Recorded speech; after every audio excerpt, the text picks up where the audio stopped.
filosófico Encontros, Perdas e Reencontros, uma parceria TV Cultura e CPFL Energia, uma série de debates sobre diversas questões de nosso tempo, que esclarece nossas dúvidas e aponta caminhos. O programa de hoje traz o filósofo Renato Janini Ribeiro, professor titular de Ética e Filosofia Política da Universidade de São Paulo. Entre as suas obras, destacam-se A Sociedade contra o Social e O Alto Custo da Vida Pública no Brasil, que ganhou o Prêmio Jabuti de 2001. Hoje, Renato Janini fala sobre a paixão vista pelo sedutor, o Dom Juan. O que há por trás deste personagem literário construído por lendas e mitos? A que está associado o ato da sedução? Vamos ver?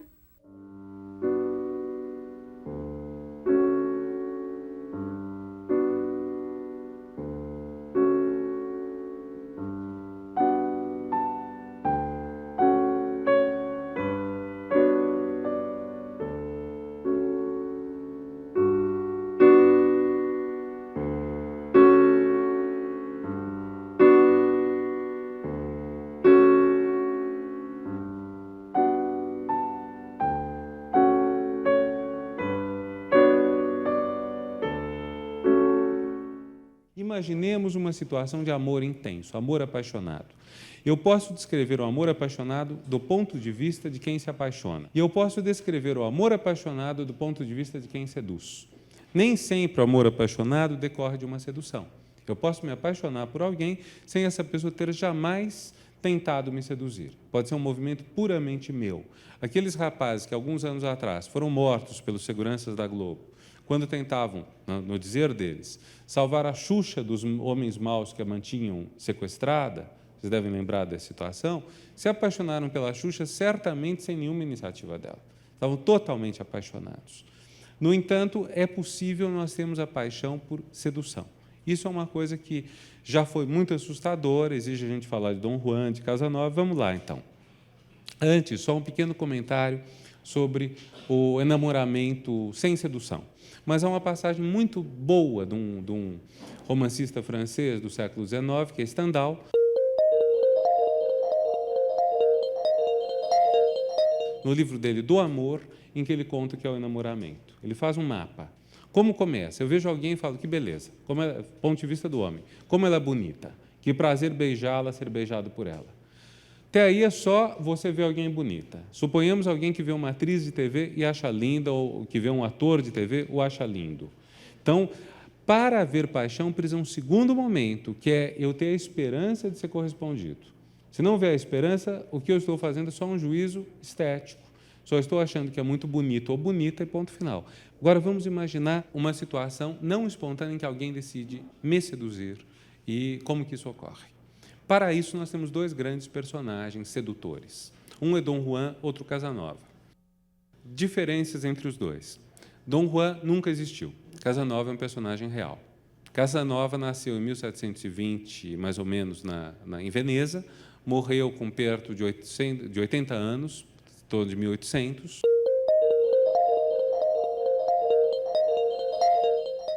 Deixou memórias que foram muito lidas.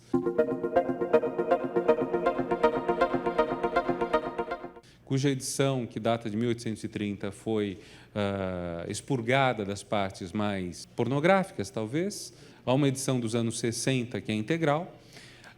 Casanova, basicamente, é um grande conquistador, mas ele tem um traço importante, ele se apaixona de fato.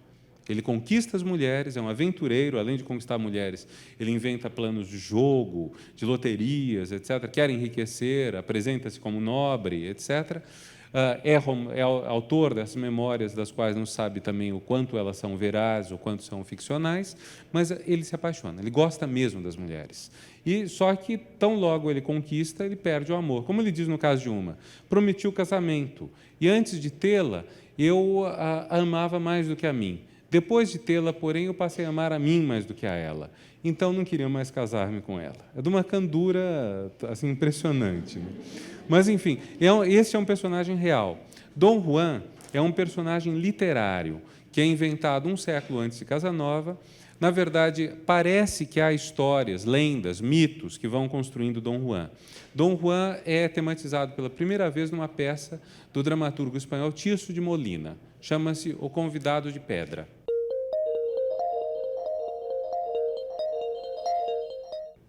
Essa peça é de 1620 ou 30, mais ou menos, e basicamente é a seguinte história. Um rapaz muito jovem, muito leviano, que gosta de conquistar mulheres, não é propriamente mal, mas conquista mulheres e as abandona, e quando alguém chega a ele e diz: você não está pensando na salvação eterna, deveria se arrepender, ele diz: eu tenho tempo de sobra. Tenho tempo de sobra. Ele é jovem, ele pode se arrepender quando for velho. A ideia é essa. Aí, num certo momento, ele se encontra com uma estátua, daí o nome Convidado de Pedra, e burla-se da estátua. Outro nome da peça é o Burlador de Sevilha, ele é da cidade do sul da Espanha, da Andaluzia. Ele se burla da estátua, zomba dela, dizendo: convido-o para jantar comigo. E não é que a estátua aparece para jantar, e ao aparecer para jantar, na verdade, a estátua diz: arrependa-se. Ele diz: não, tenho tempo de sobra.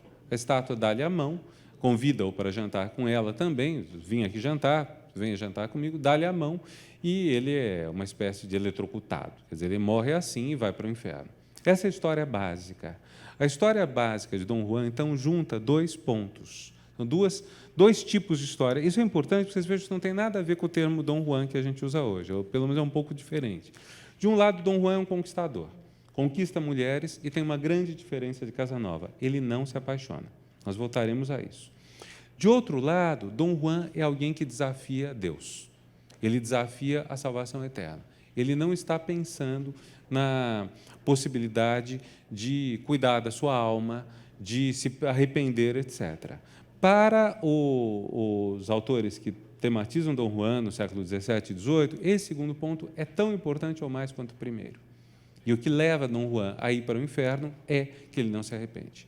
Ele poderia fazer todo o resto, se arrepender e estaria bem. Como ele não se arrepende, ele vai para o inferno. Vocês vejam, para nós sumiu totalmente essa ideia de que Dom Juan está desafiando a Deus. Isso não é relevante para nós. Quando nós ouvimos falar de alguém como Dom Juan, ou seja homem, seja mulher, todos nós conhecemos Dom Juans femininos ou Donas Juanas. Mas, quando nós ouvimos falar de algum Dom Juan, o que nós imaginamos é simplesmente um serial conquistador, vamos dizer, um conquistador em série. Alguém, então, que não se apaixona, esse ponto está presente. Dom Juan, na visão que a gente tem, não se apaixona ou, pelo menos, não cria vínculo. Nem sei se nós fazemos tanta questão que ele não se apaixone. O ponto é, ele não cria vínculo. Conquista, tem um caso e vai embora. Isso também não é tão trágico hoje quanto era no século XVII ou XVIII. No século XVII ou XVIII, ou mesmo no XIX, peguem algum romance importante do século XIX, o romance de amor. Dificilmente vocês têm uma pessoa apaixonada para valer por mais do que uma. Quando ela se apaixona por mais do que uma, acaba geralmente se mostrando que uma das paixões era falsa, era equivocada. O Vermelho e o Negro.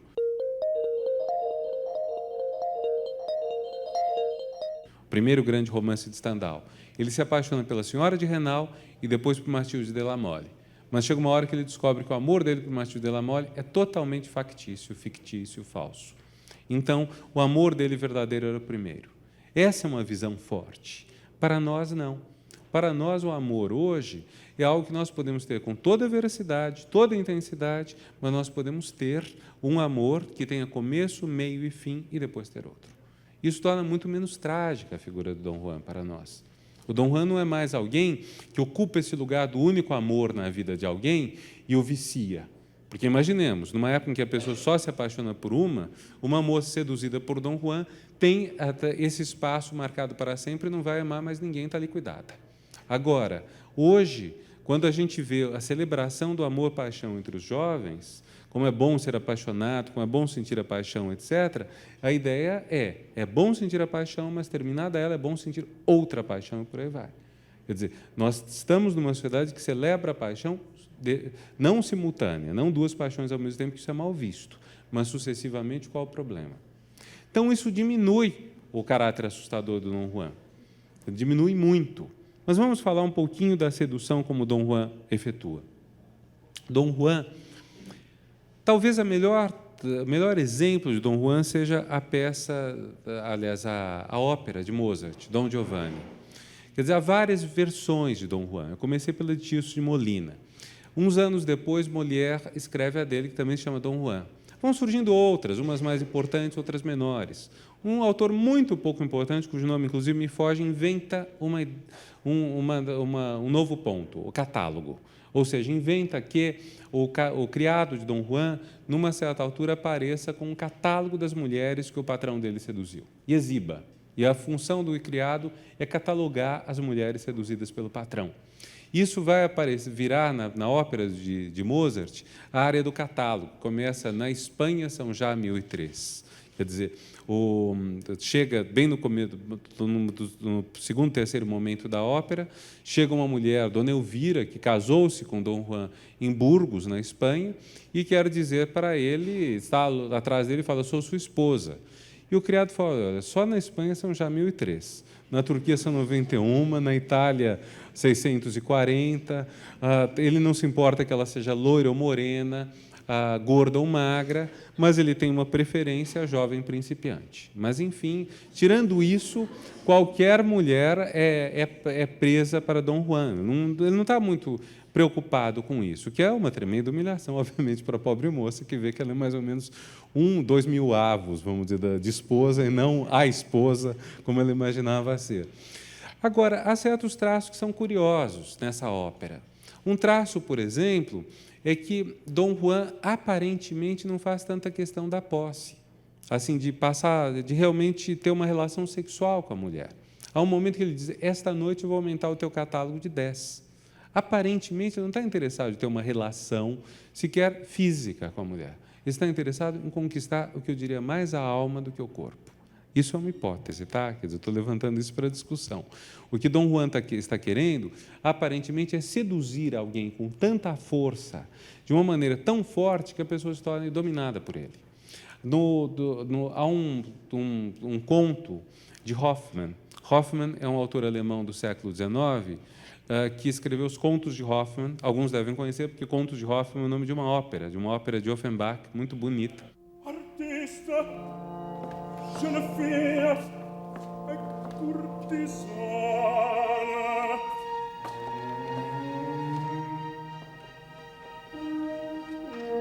E nos Contos de Hoffmann, o Hoffmann conta na primeira pessoa que ele vê uma representação da ópera e aí ele fica encafifado, porque essa Dona Elvira há também uma outra amiga dela, Dona Ana, cujo pai foi morto por Dom Juan bem no começo. Dom Juan ou Dom Giovanni, né? Forma espanhola, forma italiana do nome.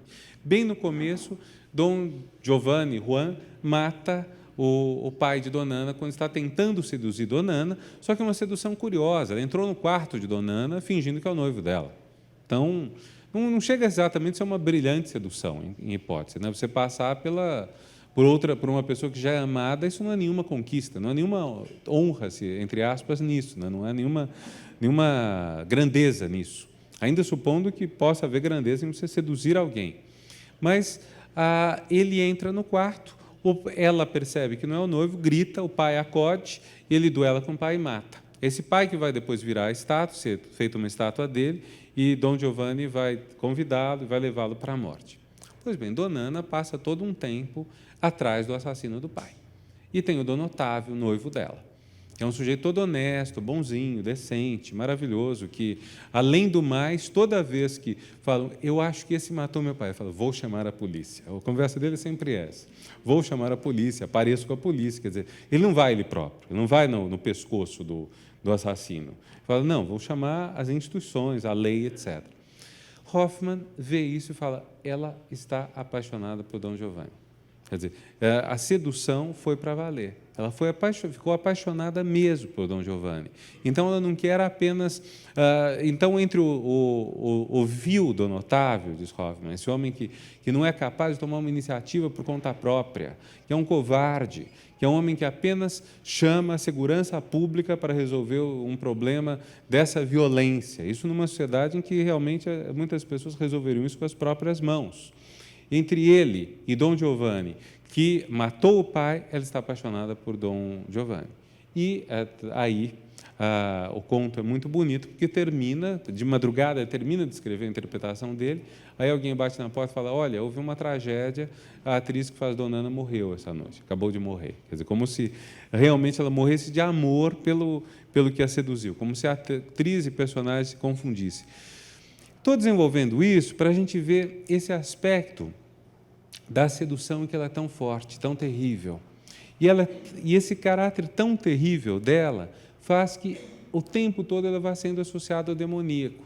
Quer dizer, Dom Juan, se ele, sem falar uma palavra para ela, no sentido de dizer como você é bonita, como você é interessante, enfim, toda a conversa que poderia seduzir alguém, sem nada disso, cativou essa mulher a ponto de levá-la até a morte, que poder terrível é esse? Se durante séculos a sedução foi associada ao demoníaco, hoje já não é mais assim. E no próximo bloco, Renato Giannini fala sobre seduzir.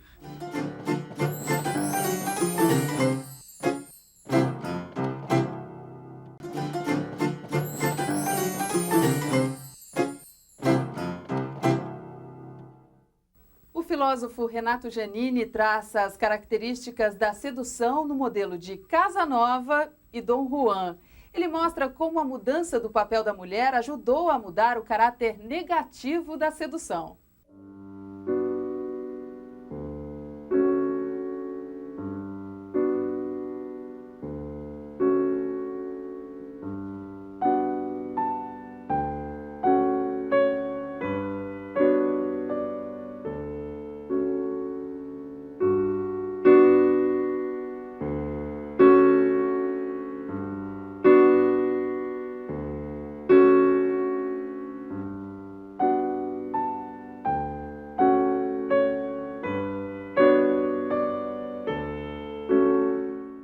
Então, eu queria mais ou menos colocar algumas questões, pelo menos iniciais, quer dizer, vamos dizer, informações são essas. Nós temos um tipo de sedução, que é a sedução de quem está apaixonado sinceramente, como Casanova. Mas mesmo apaixonado sinceramente, ele se desinteressa. Quer dizer, ele conquistou, perde o interesse. Esse é um tipo de apaixonado, de sedutor.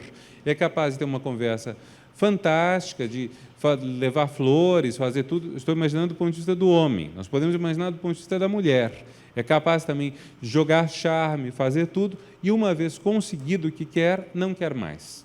Quer dizer, esse é um modelo. Temos um outro modelo que é propriamente o Dom Juan, que é um modelo muito mais duro. É um modelo de alguém que supostamente nem apaixonado está. Conquista, mas assim só para pôr na lista. É uma espécie de vitória de vaidade. Vejo uma mulher muito bonita e eu a quero não porque eu acho interessante, como um Casanova acharia, mas porque vai fazer parte do meu orgulho, até da minha exibição pública, ter essa mulher para ostentar. Então, esse é um ponto. Outro ponto é, até um tempo atrás, tudo isso era demoníaco. Tudo isso daí tinha um certo elemento que destruía a pessoa. A pessoa que passasse por uma experiência dessa, a vítima, vamos dizer, da sedução, estava liquidada. Hoje está. Quer dizer, por que hoje não está? Se é que não está. Ou há experiências, há pessoas que depois de uma experiência de sedução ficam realmente quebradas. Assim, o que faz uma pessoa ficar quebrada depois de ter sido seduzida? E o que faz uma pessoa não ser mais, ser mais resistente? Lembrem, há crime de sedução na nossa lei. O que é o crime de sedução? É, por exemplo, um maior de idade seduzir uma menor. Basicamente, é seduzir uma pessoa que é considerada frágil, despreparada, mediante uma lábia, forçá-la pela palavra, mesmo que não se use a força física, mas é induzir a pessoa pela palavra a fazer coisas que ela ainda não tem maturidade para julgar por conta própria. Sedução, então, tem sempre esse lado, uma fragilidade feminina diante, digamos, de uma maldade masculina, por assim dizer, ou de um preparo masculino. Isso ainda vale? As mulheres continuam tão frágeis? E dá para trocar esse papel? Dá para dizer que existem sedutoras que seduzem homens? Na literatura há. Casanova tinha uma fama tão grande que as mulheres iam atrás dele justamente querendo conquistar o conquistador. E é uma coisa engraçada, talvez nem todas tivessem a esperança de colocar ponto final na carreira dele, né? Que as mulheres querem alguma coisa entre salvar o homem da perdição enfim, triunfar de todas as outras, conseguindo fixar o desejo de alguém que até hoje se mostrou tão volúvel, né? Mas, assim, já no século XVIII, há um ponto interessante, quer dizer, a fama de alguém é notável. Não sei se vocês viram um filme, em Casanova e a Revolução, Casanova encontra um outro conquistador, escritor, que é Rétif de la Bretonne. Eles se encontram em 1791, em Paris, quando o rei da França está para fugir dos revolucionários franceses. E as mulheres à volta ficam fascinadas, porque são dois homens de uma reputação tão grande, imagina conquistá-los, que coisa maravilhosa. E, ao mesmo tempo, os dois estão profundamente desinteressados. Já têm idade, estão interessados mais em, sei lá, em comer, em se alimentar, em ter uma digestão pacífica, do que realmente fazer mais conquistas.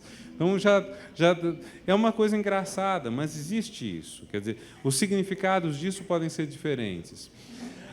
O tema da sedução, ao longo dos tempos, opôs um ser todo-poderoso e um ser muito frágil. Vamos esquecer por um instante o homem e mulher. Vamos imaginar, de um lado, um ser que é onipotente, que pode tudo, o que ele fizer, com um estalo de mãos, ele consegue. E, de outro lado, um ser que é muito fraco. É fraco porque a mulher, que socialmente é um ser enfraquecido, é fraco porque se atribuía às mulheres, muitas vezes, uma situação natural, não apenas social, cultural, mas natural, de fraqueza física, desinformação sobre a vida, incapacidade de outras coisas. É fraco porque pode haver uma diferença de idade, então o caso da sedução em relação à criança.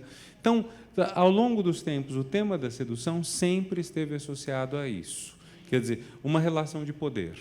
Na verdade, a gente não pode pensar a sedução apoliticamente. Se nós pensarmos que a política, aquilo que trata do poder é a política, então a sedução é uma espécie de política. A sedução é uma espécie de prepotência. Ela parte dessa ideia de que um tem todo o poder e o que ele fizer, o que ele quiser, ele consegue. Hoje a mulher não é mais ser frágil. A mulher não veste mais esse papel de alguém que é dependente, esse papel de alguém que tem por única esperança o homem e que, portanto, se for utilizada, gasta, ferida, cristal que se partiu não conserta mais, mulher desvirginada ou deflorada não vale mais para casar. Enfim, todo esse discurso, vamos dizer, superado, perdeu o sentido justamente na medida em que houve um fortalecimento do poder feminino. Alguns usam o termo em inglês empowerment, que vem de power, né, de poder.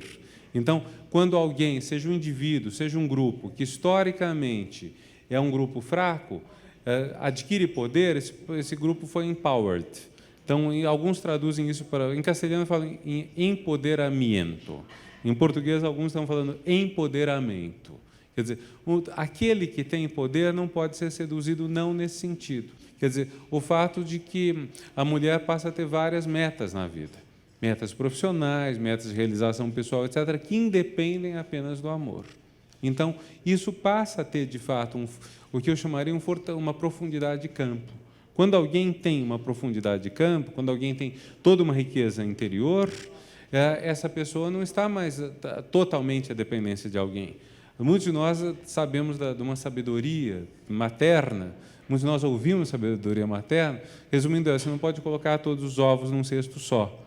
De certa forma é isso, quer dizer, quando alguém tem vários cestos, quando alguém tem várias metas na vida, nenhuma meta te destrói, nenhum fracasso é tão destrutivo. Quando a gente está falando de um século XVIII, XIX, ou da primeira metade do século XX, realmente certas condutas podiam acabar com a vida de uma pessoa, de uma mulher em especial.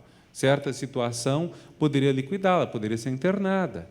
Pouca gente sabe ou lembra, mas a irmã do presidente John Kennedy, uma das irmãs dele, não me foge o nome, ela foi internada e lobotomizada porque era uma mulher um pouco diferente. Não sei exatamente o que ela tinha feito, mas fizeram uma lobotomia, transformaram-na numa espécie de legume para cortar, vamos dizer, certo tipo de atrevimento dela.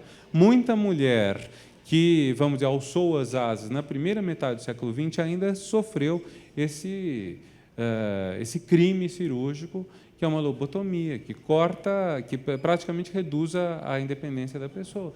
Podia ser justamente por ter sido seduzida e abandonada, que, aliás, é o nome de um filme italiano, de uns 40 anos atrás, e que ainda apresenta isso com as cores mais ou menos trágicas. A sedução pode virar uma brincadeira. Que bom ser seduzido, que bom seduzir. Isso não traz mais a destruição.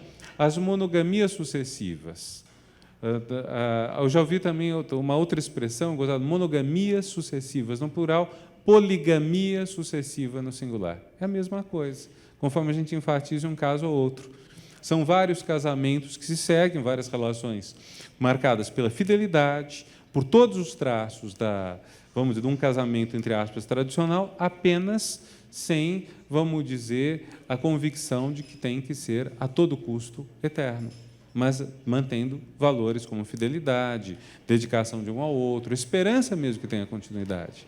Então, vamos dizer, nós temos sedução, no sentido tradicional, quando nós temos uma destruição. Nós temos sedução hoje, que pode ser um jogo, pode ser uma coisa que torne as pessoas até mais felizes, pode ser uma brincadeira. Assim, pode haver uma brincadeira amorosa, com consequências maiores ou menores, sedução que vai resultar num companheirismo, num casamento, numa relação duradoura, sedução que pode ser uma brincadeira que, enfim, tem um certo momento, mas, vamos dizer, o terror, o temor associado a isso parece que sumiu. Tanto que nós podemos usar esses termos, de certa forma, sem o peso que eles tiveram no passado.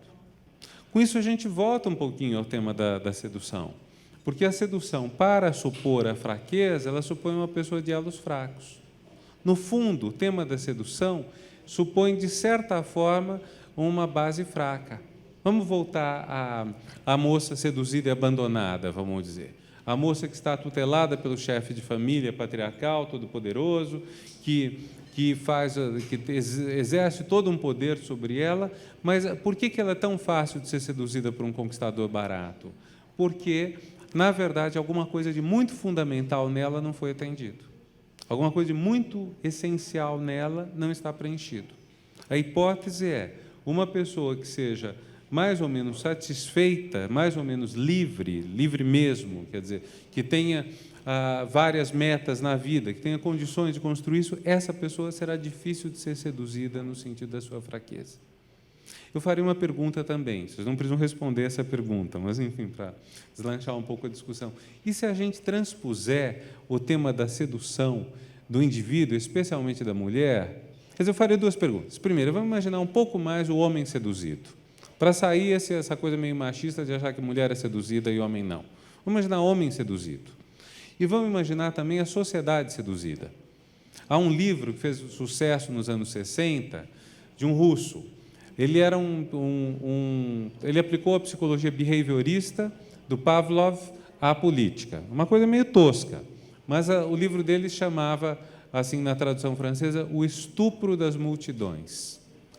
Como se fosse a sedução das multidões pela propaganda política. E quem era o sedutor? Hitler.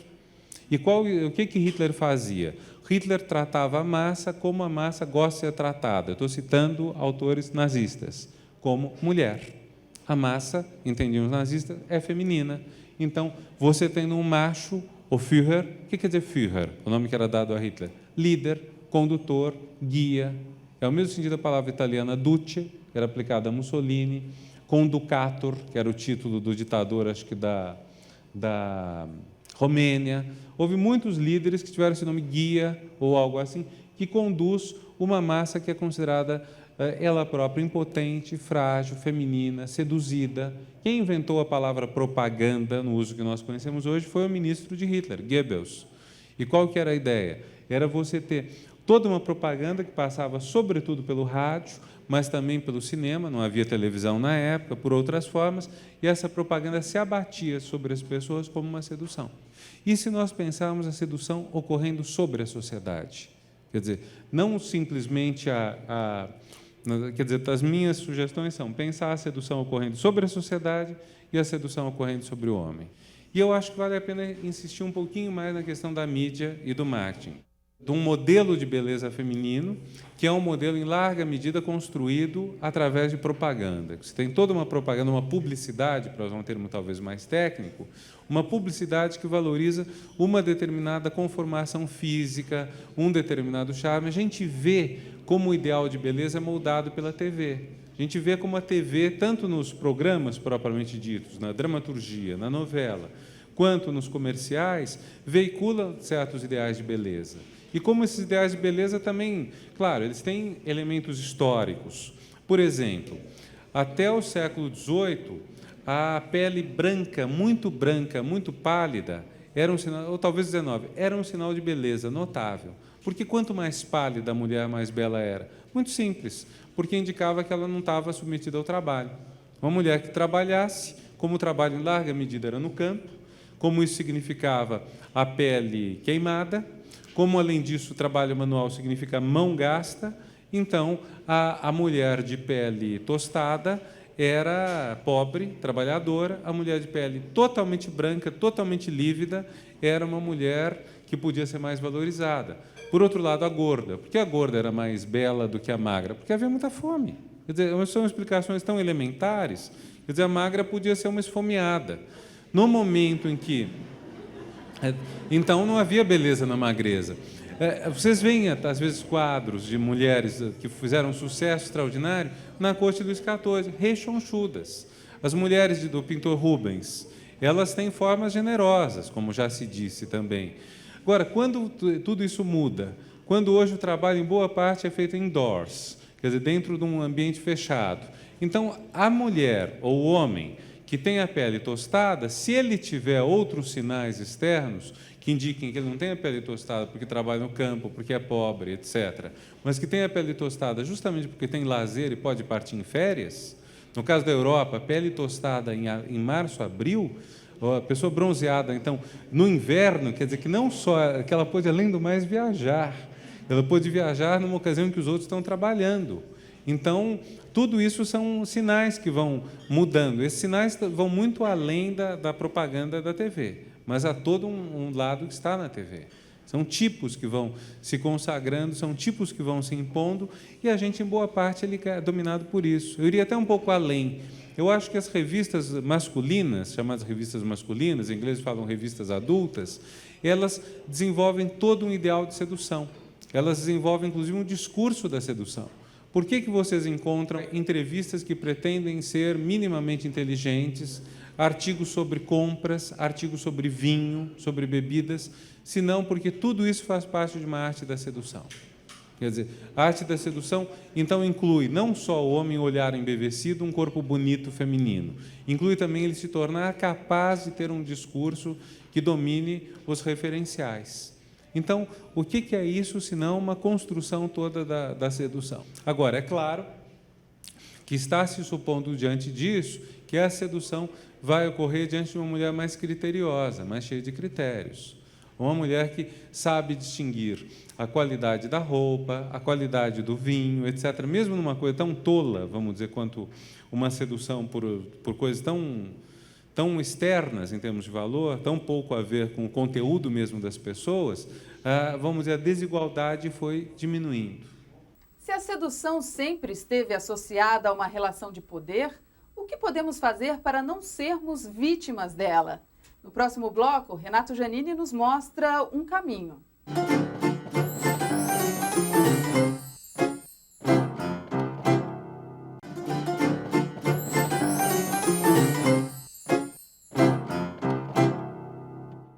A sedução não é mais um terror na relação amorosa, porém ela se tornou arma da publicidade e da propaganda política.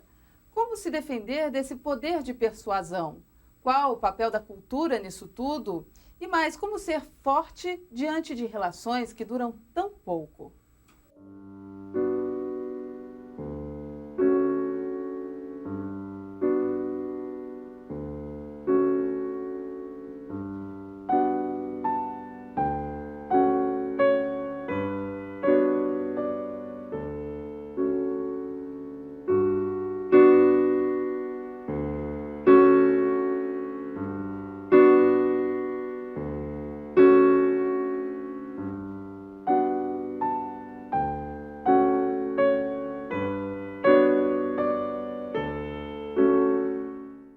Acho que uma das coisas muito interessantes na formação que a gente pode ter numa sociedade mais complexa como a nossa, uma das coisas muito interessantes no que a gente pode chamar, no sentido mais amplo possível, de cultura, é aumentar os nomes que a gente pode dar às emoções. Quer dizer, uma das coisas que é mais importante é você saber, você sente uma emoção, o que ela quer dizer. Vou começar contando um filme, então. Há um filme polonês que fez sucesso nos anos 60, chamado Madre Joana dos Anjos. Eu acho que sumiu, mas talvez alguém consiga encontrar. É uma história que se passa na Polônia, no século XVII, e há um padre que é mandado a um convento para ser exorcista, porque as freiras estão dominadas pelo diabo. E começam ele e a freira a sentir, a Madre Superiora, a sentir coisas muito estranhas. E ele sente que ele está possuído e ela possuída pelo demônio também, e no fim ele faz um ato terrível, ele mesmo mata 2 inocentes para atrair o diabo sobre ele, para que Madre Joana se liberte dos diabos e possa ser uma santa. E o comentário do cineasta, ou do autor do livro, não lembro, era, na verdade, nem ele nem ela sabiam que era um amor, eles se apaixonaram. E ao se apaixonar, se você sente diante de alguém as mãos molhadas, uma tremedeira no corpo, etc., e não souber que nome isso tem, pode ser possessão demoníaca. Então, você não sabe o nome. Então, na hora que você... Vejam como é emancipador você saber dar nome às coisas. Quer dizer, isso é amor. É bom, coisa boa. Então, acho que o que é importante é a gente ter a capacidade de dar nome às emoções. Acho que... E as emoções não precisam... Nós não precisamos ter mais um único ideal. Não precisa ser o ideal hétero, não precisa ser o ideal do casamento por toda a vida, mas nós temos que ter a possibilidade de dar nome. Quer dizer, se eu sentir diante de alguém que eu desejo ter uma noite, como ela colocou, ou se eu desejo ter uma vida toda, então eu ser capaz de dar nome, de reconhecer a minha emoção, em vez de repudiar isso. Acho que esse é um ponto básico, acho que esse é um ponto também que permite fazer a ponte entre a cultura e o afeto. O que eu acho importante a gente pensar qual é o papel da cultura nisso tudo. Quer dizer, qual a importância de um livro, de um filme, até de uma telenovela. Quando, uns 20 anos atrás, o Fernando Torres, o grande ator Fernando Torres, apareceu 5 minutos seguidos numa telenovela das 8 da noite, sábado à noite, chorando. Quer dizer, o que se pretendia senão mostrar que não tem sentido dizer que quem é homem não chora, que choro é coisa só para mulheres. Eu acho que isso tudo amplia a percepção. Acho que esses pontos são muito importantes da gente considerar no caminho que está tendo. Eu tenho uma certa relutância, porém, na ideia de que as mulheres tenham resolvido mais coisas que os homens, até porque eu acho que não... Enfim, embora haja diferenças óbvias de sexos ou de gêneros, como se diz cada vez mais, embora haja essas diferenças que são óbvias e fortes, eu creio que nós estamos caminhando por uma pluralidade tão grande da sociedade que falar em a mulher ou as mulheres, em o homem ou os homens, está ficando cada vez mais vago. Quer dizer, o que quer dizer que os homens estão perdidos, as mulheres estão perdidas, ou que as mulheres resolveram mais que os homens? Depende de quais mulheres, depende de quais homens. É muito fácil a gente criar modelos, vamos dizer, fixos para um sexo e denunciar, mas tirando os momentos de muita ira em que a gente fica indignado com todas as mulheres, e as mulheres talvez indignadas com todos os homens são iguais, como é sabido, essa é uma proposição frequente, né? Todos os homens são iguais, e não é um elogio, não é uma declaração de direitos do homem, é uma acusação. Mas, tirando esses momentos, há uma diversidade muito grande e a tendência da nossa sociedade é expandir essa diversidade. Acho que isso é muito positivo, porque a paixão ela é também muito enganosa. Uma coisa que é muito forte na relação com o outro é a possibilidade de nós projetarmos o que o outro não é capaz de ser, não quer ser, não é. Então, quem considera as pessoas substituíveis ou quem vai substituindo é justamente porque está muito pouco aberto a lidar com as pessoas de carne e osso, com quem está lidando, com as suas diferenças, etc. Isso exige um ajuste de contas com a própria psique. Voltando à questão que foi levantada, da psicanálise nos ensinar a não procurar sempre a mesma imagem nas pessoas com quem lidamos. Ou a psicanálise, ou talvez outras informações, outras formações nos permitam isso, nos permitam essa ideia de uma sintonia mais fina das relações que nós criamos. Acho que esse é um ponto muito importante, Porque é possível que nós encontremos afetivamente pessoas que, de certa forma, estamos buscando. Quer dizer, mesmo que não corresponda ao nosso ideal explícito, é muito provável que nós colhamos o que semeamos ou colhamos o que somos. É muito provável, quando nós encontramos determinadas pessoas no amor, na amizade, determinados resultados na vida, que esses sejam os resultados que estão correspondendo a alguma coisa que nós fizemos, que nós somos ou mesmo que desejamos. Então, ter a percepção mais clara de quem é esse nosso parceiro é importante não só eticamente, mas é importante até para o conhecimento melhor de si próprio. Agora, isso exige um ajuste de contas com as ilusões. Isso exige, então, que a gente também não se iluda muito com a belíssima palavra paixão.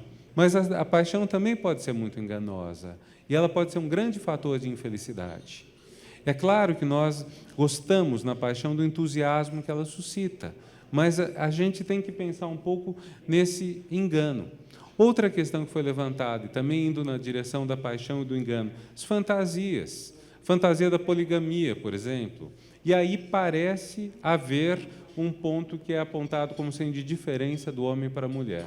O homem, ao longo do século, se habituou a uma série de vantagens sociais de que as mulheres não desfrutavam. Talvez porque as mulheres tiveram muito a condição subalterna ou dominada, elas tenham ajustado mais contas com a questão do poder do que quem estava na situação de poder e que se sente, de alguma forma, privado dessa posição de poder. Então, para quem a situação hoje é de perda, de modo geral, o dominado tem que ser mais esperto que o dominador. O dominado precisa conhecer melhor o que está acontecendo, analisar mais, a luta dele é mais difícil, a vitória dele é mais demorada e, por isso mesmo, mais meritória. Talvez estejamos vivendo isso, mas eu creio que o ideal de todos é chegar a uma sociedade em que o elo, o vínculo, o laço, seja melhor e que tenha uma base de amor. Mas eu gostaria de levantar uma questão que pode parecer um pouco mais teórica, mas para complicar um pouco a nossa conversa, ou talvez, enfim, é a questão da retórica. Existe quando Aristóteles, no ano 300 e pouco antes de Cristo, desenvolve algumas das disciplinas teóricas básicas, ele fala da retórica e fala da lógica. O que ele chama de lógica não é exatamente o que chamamos hoje de lógica, mas não é o mais importante. Ele diz, bom, eu posso ter um discurso que procura a verdade das proposições. Um discurso que é consistente internamente, coerente, e que é um discurso que procura tratar das coisas mais ou menos como elas são. Quer dizer, então, se eu vou falar de algo, esse discurso tenta ser verdadeiro em relação, vamos dizer, à terceira pessoa, aquilo de que ele fala.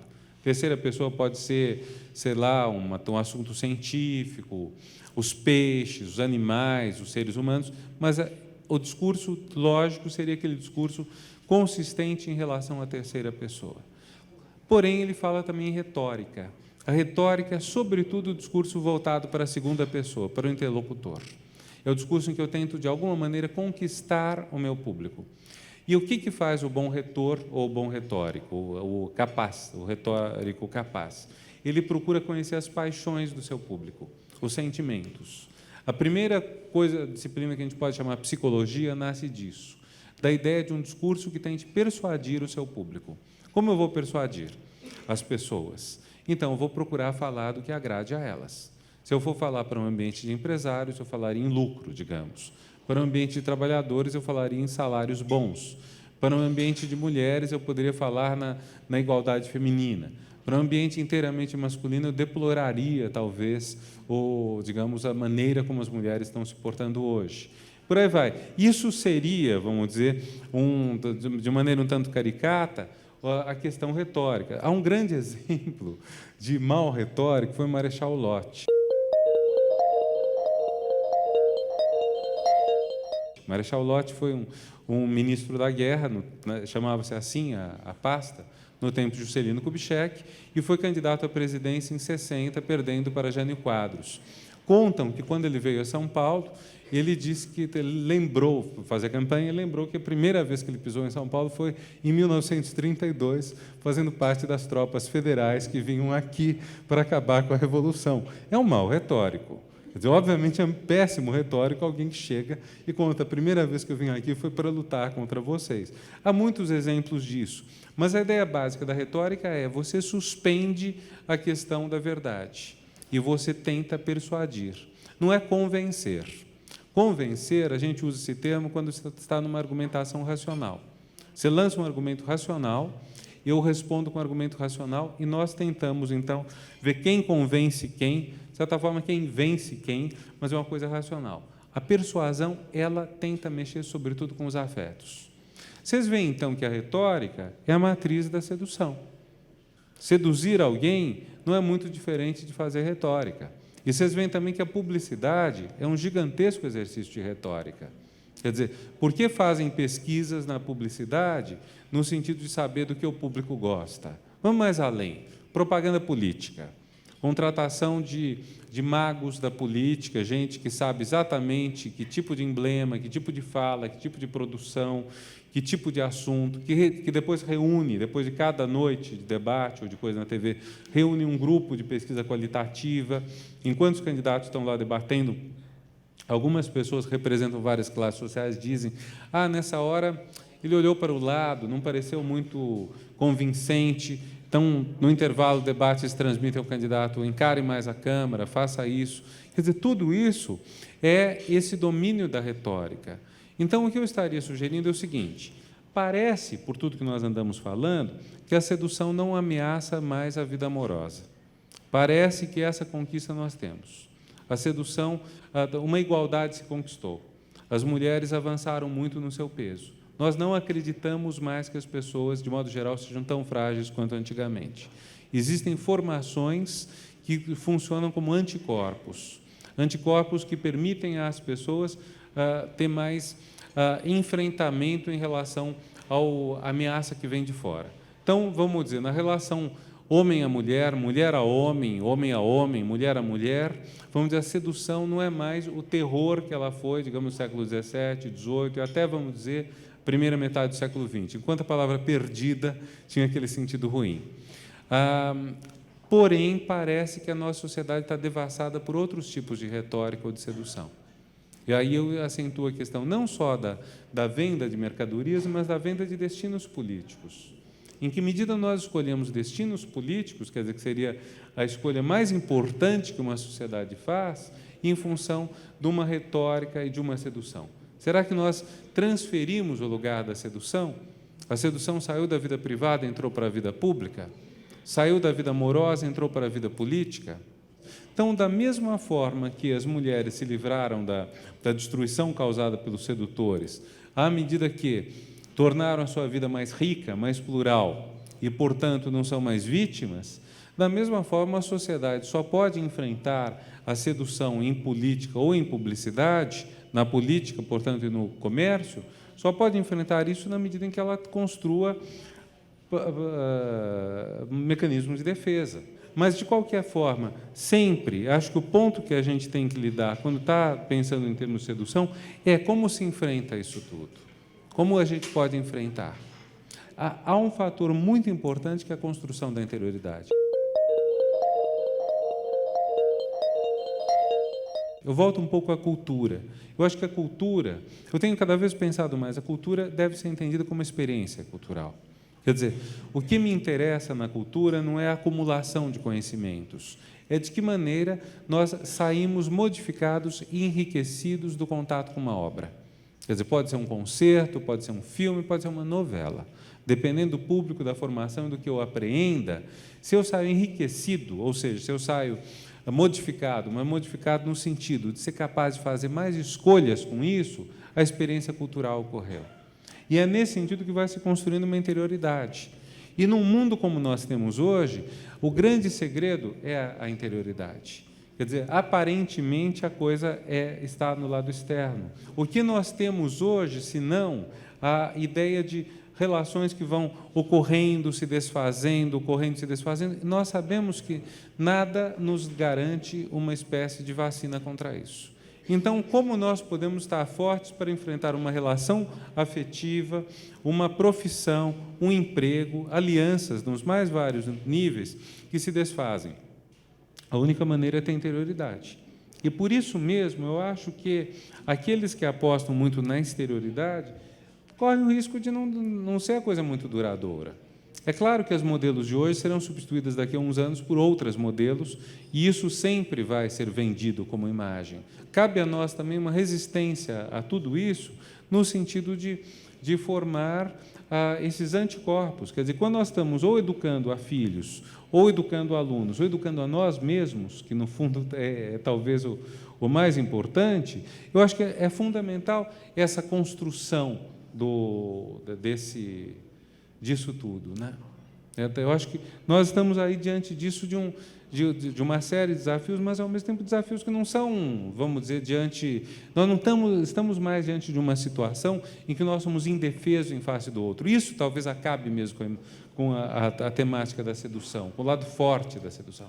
O lado forte da sedução existe gente indefesa.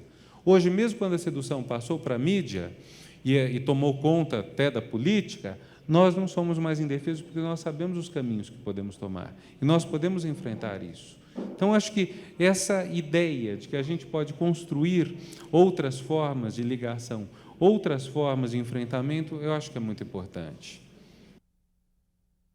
Nós não somos mais indefesos porque nós sabemos os caminhos que podemos tomar. Café Filosófico, sempre um tema para pensarmos juntos, apontar rumos e formas de lidar com os problemas que vivemos em nosso dia a dia.